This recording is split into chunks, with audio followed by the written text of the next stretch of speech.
Hello friends, आज के इस प्रैक्टिस सेशन में आपका स्वागत है। So let's start with the video. An observer 1.6 meter tall is 20√3 meter away from a tower.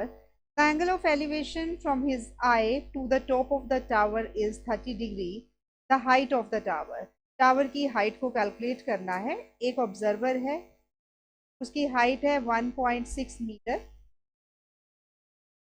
Is 20√3 metre away from a tower. ये एक टावर है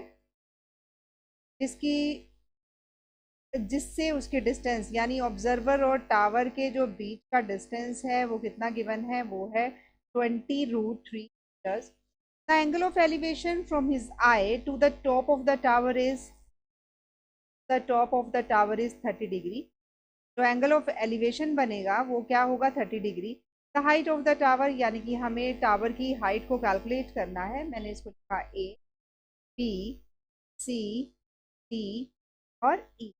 ई is perpendicular to C D, या यहाँ से मैंने बी को ई तक मिला दिया यानी कि परपेंडिकुलर है ऑन सी। अब हमें कैलकुलेट करना है यानी कि सी डी को कैलकुलेट करना है। अब ए बी 1.6 मीटर है तो ये भी कितना हुआ, 1.6 मीटर। मीन्स ई सी कितना हुआ, 1.6 मीटर। और ये 20√3 है, ए सी 20√3 है, इसका मतलब बी ई भी कितना हुआ, 20√3 मीटर्स। अब मैंने क्या किया, in triangle B D E triangle लिया। D E divided by B E is equal to tan 30 degree. tan theta is perpendicular upon base. tan 30 degree की वैल्यू क्या हुई, D E upon D E का मतलब 20√3। tan 30 is 1/√3। यहाँ से मैंने D E को कैलकुलेट किया, ये आ जाएगा 20√3 divided by √3।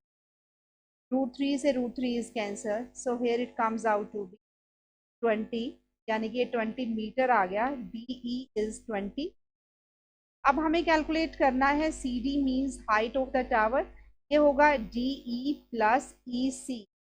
D E is 20 metre plus E C is 1.6। ये रिजल्ट आएगा 21.6 metre. Means height of the tower is 21.6 metre. Option A is the correct option. Next question is two ships are sailing on the in the sea on the two sides of a lighthouse. एक light house है ये, और यहाँ पर इस position पर दो ships हैं।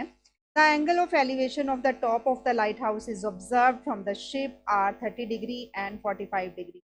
Means जो angle of elevation है वो क्या है, 30 डिग्री एंड ये 30 डिग्री और ये 45 degree angle of elevation. If the light house is यानी कि जो ये लाइट हाउस है ए बी, ये कितना है, 100 metre high. The distance between the two ships is, यानी कि हमें कैलकुलेट करना है सी डी को कैलकुलेट करना है डिस्टेंस बिटवीन द शिप्स, यानी सी और डी के बीच के डिस्टेंस को हमने कैलकुलेट करना है। मीन्स को हमने कैलकुलेट, सबसे पहले मैंने लिया in triangle A B C is the triangle. यहाँ पर मैंने A B upon A C लिखा। A B upon A C is tan 30, यानी कि tan theta is perpendicular upon base. A B की वैल्यू कितनी है, 100 upon A C is equal to tan 30 means 1/√3। यहाँ से कैलकुलेट किया, ए सी की वैल्यू आ गई 100√, को मैंने नंबर 1 लिखा। सिमिलरली मैंने ये वाला ट्राइंगल लिया in triangle A B D. A B D में फिर से ए बी परपेंडिकुलर, बेस हमारा A D is equal to tan 45। tan 45 A B की value 100 divided by A D, और tan 45 किसके इक्वल होता है, 1 के। तो ए डी हमारे पास कैलकुलेट करके आ गया 100। ए डी 100, ए सी 100√3, यानी 1 और 2 को अगर मैं ऐड करूंगी ए सी और ए डी को तो मेरे पास सी डी कैलकुलेट हो जाएगा। Means C D is A C plus A D. So here it comes out to be 100√3 plus 100. So this is 100 common, √3 plus 1। यहाँ मैंने √3 की वैल्यू पुट की। √3 की जो वैल्यू होती है 1.73, यानी कि मेरे पास ये कैलकुलेट करके रिजल्ट आ जाएगा 100 1.73 प्लस 1 यानी कि 100, 2.73, यहाँ से डेसिमल को हटाया 100 लगाया तो रिजल्ट आया 273, means 273 is the distance between the to ships यानी कि CD is 273, means option C is the correct option. That's all for today. Thanks for watching and keep supporting us.